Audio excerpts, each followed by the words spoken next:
Hi friends, మనకి భోగి వస్తుంది కదా.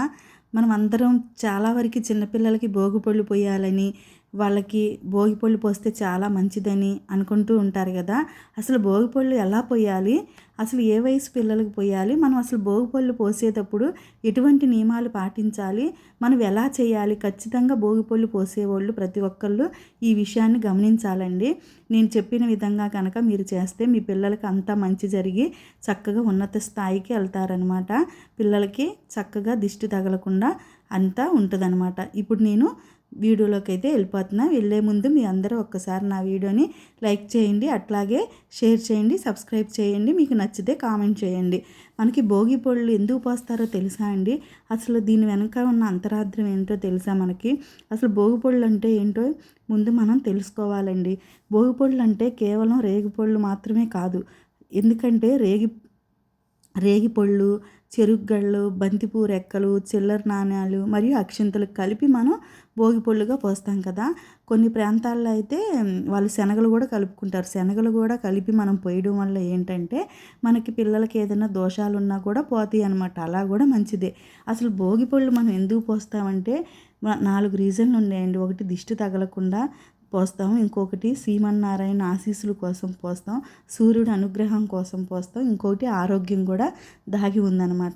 పిల్లలపై ఉన్న చెడు దృష్టి తొలగిపోవాలని, వాళ్ళకి ఆయురారోగ్యాలు ప్రసాదించాలని ఈ సంప్రదాయాన్ని మన పెద్దలు ఆనవాయితీగా తెచ్చి భోగిపళ్ళు పోసే కార్యక్రమం పెట్టారనమాట.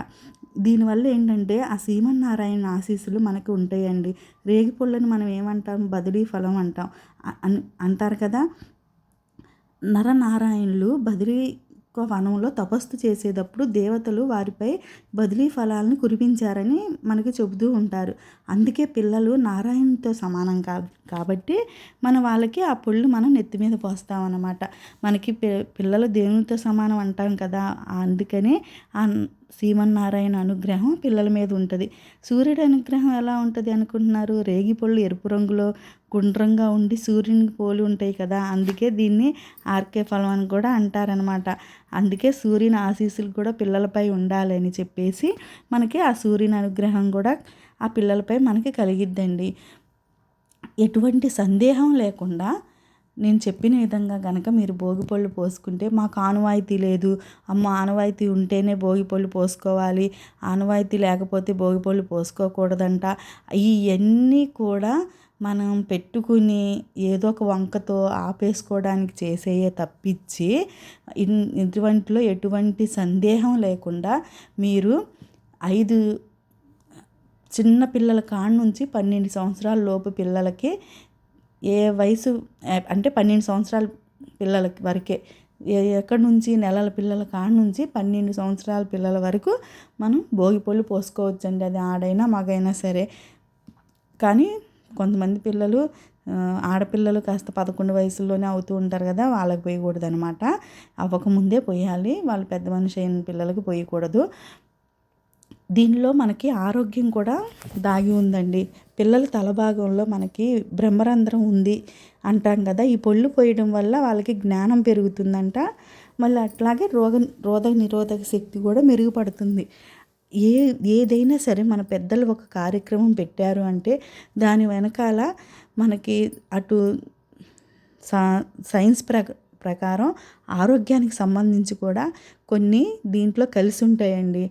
కాకపోతే దీన్ని మనకు ఆనవాయితీగా, ఇది మన ఆచారాలుగా మనం మలుచుకోవడం వల్ల మనకి ఇది ఒక ఆచారంలా ఉంది. కానీ దీని వెనకాల మనకు ఆరోగ్యానికి సంబంధించినవి కూడా చాలా ఉంటాయి అన్నమాట. అసలు ఎప్పుడు పోయాలి, ఎలా పోయాలి,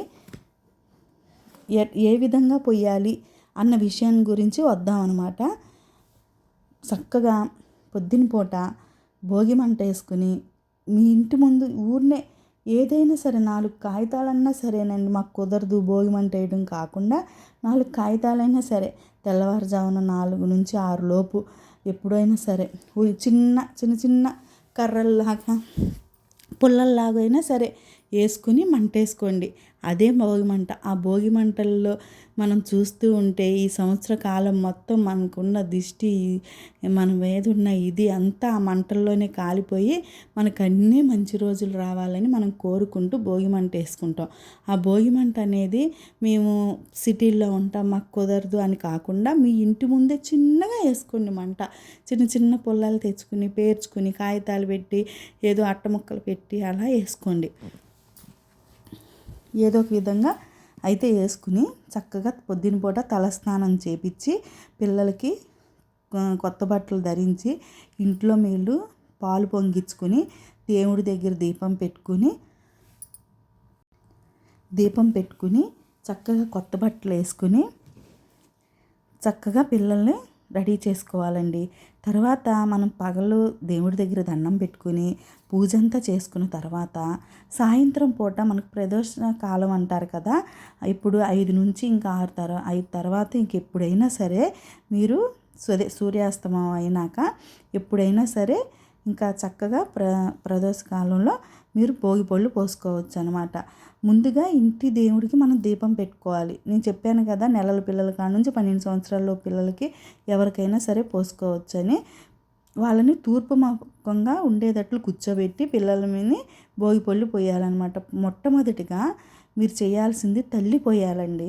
తల్లి మించింది ఏదీ లేదు కదా, తల్లిని మించిన దైవం లేదంటారు కాబట్టి తల్లి కన్నా ఎక్కువ మంచి బిడ్డలది ఎవ్వరూ కోరుకోరు కాబట్టి ముందుగా తల్లి దోసిడి తీసుకుని ఏమేం కలుపుకోవాలో మళ్ళీ ఇంకోసారి చెప్తున్నాను. రేగి పళ్ళు, చెరుగ్గడ ముక్కలు, బంతిపూ రెక్కలు, చిల్లర నాణ్యాలు మరియు అక్షింతలు కలుపుకోవాలి. కలుపుకుని దోసిడి తీసుకుని మనం పిల్లలకి దిష్టి తీస్తాం కదా, ఇట్లా కింద నుంచి పైకి పైనుంచి కిందకి లాగా అట్లా తల దగ్గర దిష్టి తీసినట్టుగా అని నెత్తి మీద పోయాలి. ఆ తర్వాత తండ్రి పోయాలి.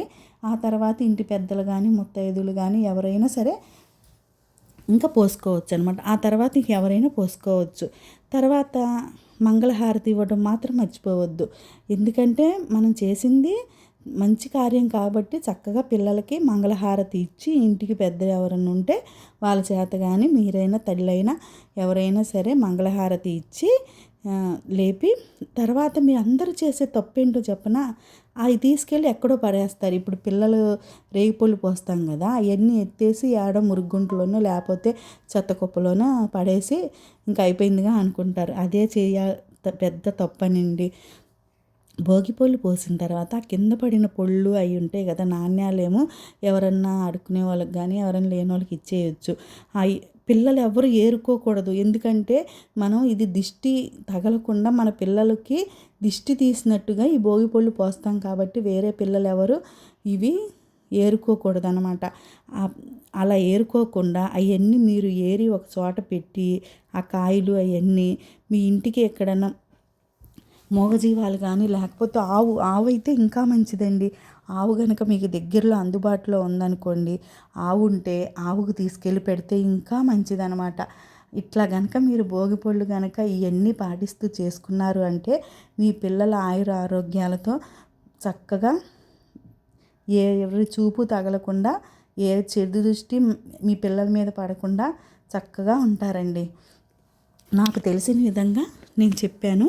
మీ భోగిపళ్ళు పోసుకునే ప్రతి ఒక్కళ్ళు ఇది ఆచరించి పోసుకుంటే మీకు అంతా మంచి జరిగిద్దని చెప్పేసి నా అభిప్రాయంతో నేనైతే మీకు చెప్పడం జరిగింది. కాకపోతే నాకు పిల్లలు పెద్ద పిల్లలు కదా, నేను చూపిస్తూ నేను చెప్పలేను. పెద్ద పిల్లలకి ఇప్పుడు నేను వీడియో కోసం పిల్లలకు కావాలని పోయలేను కదండి. అందుకనే తెలియని వాళ్ళు తెలుసుకుంటారని చెప్పేసి నేను ఇంట్లో పూజ చేసుకుంటా మీకు ఈ విషయాలని మీతో షేర్ చేయడం జరిగిందనమాట. మీ అందరికి కనుక నా వీడియో నచ్చితే నాకు లైక్ చేయండి, నన్ను కూడా సపోర్ట్ చేయండి.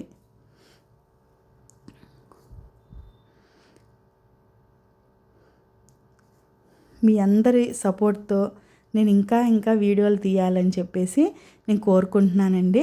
నేను చెప్పింది కనుక మీకు నచ్చితే మాత్రం ఖచ్చితంగా నాకు సపోర్ట్ చేయండి.